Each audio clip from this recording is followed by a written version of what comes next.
Misteri beg tidur di Gua Tujuh Syaitan. Bab 1. Hilang dalam senyuman. Rhys dan Carl. Dua nama yang sinonim dengan pengembaraan. Dua pengembara, skim gelaran yang melekat pada mereka di media sosial. Wajah kacak, senyuman menawan, dan semangat yang membara untuk menakluki setiap punca. Kali ini, mereka memilih hutan larangan, destinasi yang lebih dikenali sebagai Gua Tujuh Syaitan. Kononnya, di situlah tersembunyi khazanah purba, tetapi lebih banyak cerita tentang mereka yang hilang tanpa jejak. Gambar terakhir mereka masih segar dalam ingatan. Senyuman bangga terpancar, beg galas di bahu, dedawanan musim luruh yang keemasan sebagai saksi. Malam ni kami tidur di bawah bintang, tulis Rhys. Jumpa esok. Kata-kata itu bagaikan sumpahan. Esok tidak pernah menjelma.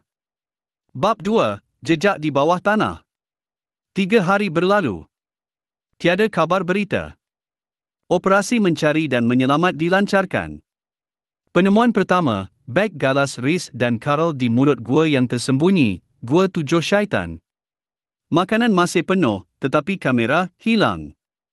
Malik, anggota SAR yang terkenal dengan logiknya, mengetuai pasukan kecil memasuki perut gua.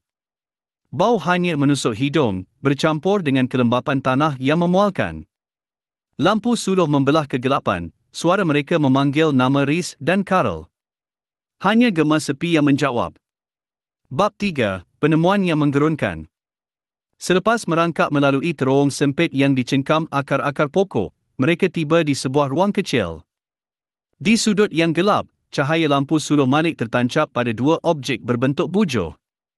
Dua guni besar, berwarna kelabu kotor, beralaskan tanah liat yang basah. Diikat kemas di hujungnya, seperti beg mayat. Apa benda ni? Bisik seorang anggota, suaranya bergetar. Mereka mendekati. Satu daripada guni itu kelihatan longgar, seolah-olah ada sesuatu yang cuba merobeknya dari dalam. Malik, dengan tangan yang menggigil, membesarkan lampu suluhnya. Tiba-tiba, dia tersentak. Dari celah ikatan yang longgar itu, bukan cebisan kain atau tanah yang kelihatan, tetapi rambut manusia. Hitam, kemas, dan mengerikan. Guni itu bergerak perlahan, seolah-olah bernafas. Bab 4. Rahsia dalam beg tidur. Saat Malik ingin menyentuh guni itu, telefon bimbitnya yang tersangkut di beg galas tiba-tiba berbunyi. Ring. Ring. Lagu kegemaran Rhys dan Carl. Nada dering mereka. Tetapi beg galas mereka ditinggalkan di luar gua. Nafas Malik tersekat. Dia berpusing, memandang sekeliling gua yang kosong. Kemudian, dia kembali memandang dua guni misteri itu. Di hujung setiap guni, yang diikat kemas seperti karung, terdapat benjolan kecil di sebalik lipatan kain. Benjolan itu kelihatan seperti senyuman yang dipaksa. Carl. Rhys. Panggil Malik, suaranya hampir hilang. Tiada jawapan. Hanya senyap. Dan guni itu kelihatan seolah-olah sedang memerhati. Keluar. Cepat. Malik menjerit, hilang kawalan. Pasukan SAR berlari keluar, meninggalkan gua dan guni-guni itu dalam ketakutan. Epilog. Keesokan harinya, gua itu runtuh sepenuhnya.